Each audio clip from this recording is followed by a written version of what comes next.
Ağdam rayonunun Papravənd kəndi ərazisində mina hadisəsi baş verib. Bu barədə Daxili İşlər Nazirliyi, Baş Prokurorluq və Mina Təmizləmə Agentliyi birgə məlumat yayıb. Ağdam rayon polis şöbəsində polis serjantı kimi çalışan Xəyyam İsmailov xidmət vaxtı Ağdam rayonunun işğaldan azad edilmiş Papravənd kəndi ərazisində piyada əleyhinə minaya düşməsi nəticəsində xəsarət alıb.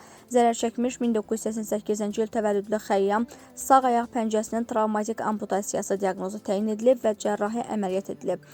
Vəziyyəti orta ağır qiymətləndirilən şəxsin müalicəsi hazırda reanimasiya şöbəsində davam etdirilir.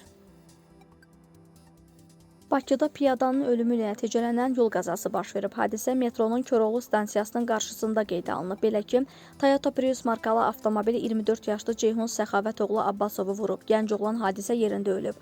Faktla bağlı Nizami rayon polis idarəsində cinayət işi açılıb, araşdırma aparılır.